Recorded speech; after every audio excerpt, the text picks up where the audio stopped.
میں اور میرے لیڈر اور یہ بچکانہ باتیں ہیں، اس سے نکلنا چاہیے۔ پی ٹی آئی کو نہیں ملنے دے رہے، نہ ملیں، کیبنٹ بنائیں جی، کام شروع کریں۔ ایسے کون نکلا ہے؟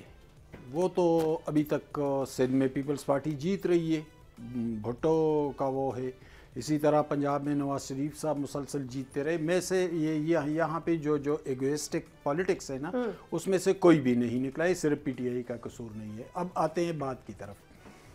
سہیل افریدی کو لایا گیا، 34 یا 35 سال ان کی عمر ہے۔ پہلے تو آپ ڈائنامکس کو دیکھیں کہ وہ صوبہ جہاں تاریخ کی سب سے بدترین دہشت گردی ہو رہی ہے، یعنی فوجیوں، پولیس والوں، سویلین سب پہ حملے ہو رہے ہیں، سینکڑوں لوگ مارے گئے۔ دوسری بات یہ کہ صوبہ مالی طور پر غیر مستحکم ہے، 800 ارب کا مقروض ہو گیا ہے، گورننس تباہ ہو کر رہ گئی ہے۔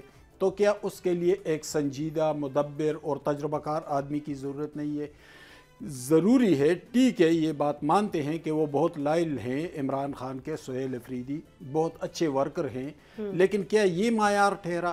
غلط چوائس ہے۔ پہلے تو اس چوائس پہ بات کر لیتے ہیں۔ دوسری بات یہ کہ سہیل افریدی نے حلف اٹھانے کے بعد کیا ہے۔ اس نے 4 سدے کا دورہ کیا، آج کل خیبر جا رہے ہیں، پرسوں کرک جا رہے ہیں، کون سے بی ایچ یو کا افتتاح کر رہے ہیں، کون سے اسکول کا افتتاح کر رہے ہیں، کون سے جو کرپشن کی داستانیں، پرویز خٹک، محمود خان، علی امین گنڈاپور تک، ان کے بارے میں کوئی انویسٹیگیشن، انتظامی افسران سے کوئی میٹنگ کر رہے ہیں، کچھ ہو رہا ہے؟ نہیں ہو رہا ہے۔ کیا ہونا ہے؟ یہی ہونا ہے کہ سارے کارکن جمع ہو جائیں، آئی ایس ایف کے سارے نوجوان جمع ہو جائیں، ہم نے دھاوا بولنا ہے۔ تو دیکھیں چیف منسٹر وہ جو آپ نے حوالہ دیا کہ اس کو مزاحمت کے لیے لایا گیا، دیکھیں یہ منصب مزاحمت کے لیے نہیں ہوتی، یہ انتظامی صلاحیت کے لیے ہوتی ہے۔ اگر مزاحمت کرنی ہے، مزاحمت کی اگر کرنی بھی ہے، ٹھیک ہے، ہم جمہوریت کے حامی ہے، کرنی ہے تو جنید اکبر آپ کے پارٹی کے سربراہ ہے، وہ جانے، ان کا مزاحمت جانے۔